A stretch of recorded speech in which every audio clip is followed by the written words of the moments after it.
नमस्कार, मैं हूं Amod Srivastava. Amazing thought, amazing message, amazing information की दिशा में आज एक कदम और आगे। आज के इस दो चिंतन का विषय है दिखावे की सच्चाई और क्रोध के दुष्परिणाम। आपको ये मेरा वीडियो अच्छा लगे तो लाइक करें, शेयर करें और लाल बटन दबाकर सब्सक्राइब अवश्य करें। साथ ही बेल आइकन दबाना बिल्कुल ना भूलें। आज के इस प्रथम चिंतन का विषय दिखावे की सच्चाई। आज के बाजारवाद में लगातार दिन रात दौड़ते भागते दौर में डिप्रेशन एक गंभीर बीमारी के रूप में सामने आ रही है। जानकारों का कहना है कि कई लोग जानबूझकर डिप्रेस होने का दिखावा करते हैं। कुछ लोग समाज में हमारे आसपास ऐसे भी लोग हैं जो जानबूझकर डिप्रेस होने का दिखावा भी करते हैं। वे कहते हैं आपको जीवन में बीमार पड़ने पर बहुत से प्रलोभन मिलते हैं। अपने बचपन से ही आपको घर वालों का, दूसरों का अधिकतम ध्यान तभी मिलता था जब आप बीमार होते थे। जब आप तंदुरुस्त खुश रहते थे तो वे आप पर चिल्लाते थे। जब आप खुशी से किलकारी मारते थे तो वे बड़े बूढ़े आप पर चीखते चिल्लाते थे। लेकिन जब आप बीमार पड़ते थे तो वे आपको पुचकारते थे, लाड़ दुलार करते थे। जब आप बच्चे थे तो बीमारी आपके लिए अच्छी होती थी। एक तो माता पिता, अन्य लोगों का ध्यान आपकी तरफ रहता था, दूसरा आपको स्कूल जाने से छुट्टी जो मिल जाती थी। तो अपने बचपन में ही बीमार पड़ने की कला सीख ली थी। लोग आपकी तरफ ध्यान जो देते थे, लेकिन जब आपकी शादी हो गई तब से आपने मानसिक रूप से बीमार पड़ने की कला भी सीख ली है। अगर आप चाहते हैं कि लोग आपकी तरफ ध्यान दें तो जाइए एक कोने में बैठ जाइए, ऐसे जैसे कि आप डिप्रेशन में हो, तो लोग आपकी तरफ ध्यान देंगे।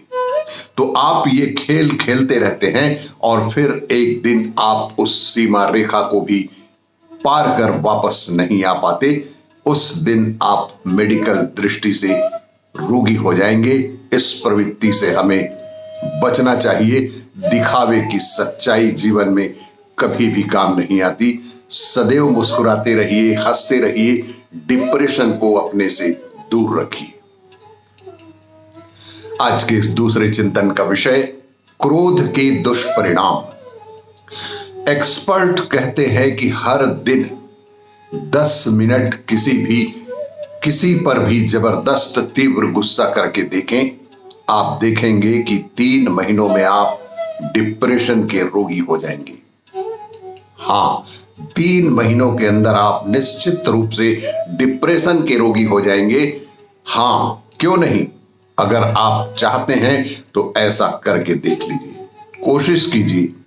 क्योंकि अगर आप उस सीमा रेखा को पार करते रहेंगे, अगर आप रोज पागलपन करते रहेंगे, तो एक दिन आप बिल्कुल वापस भी नहीं आ पाएंगे।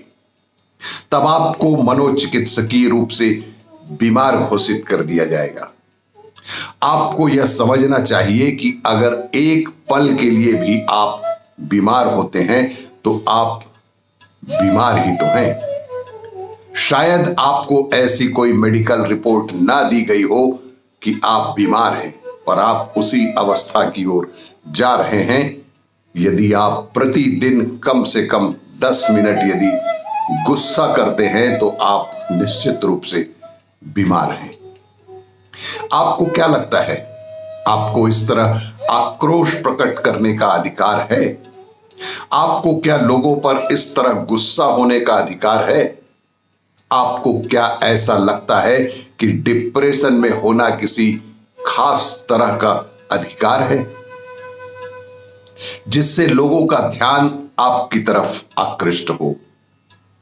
अगर आप ऐसा ही करते रहें तो एक दिन ऐसा आएगा कि आप उस कठिन घड़ी से वापस नहीं आ सकेंगे। और उस दिन आपको एक डॉक्टर की जरूरत पड़ेगी।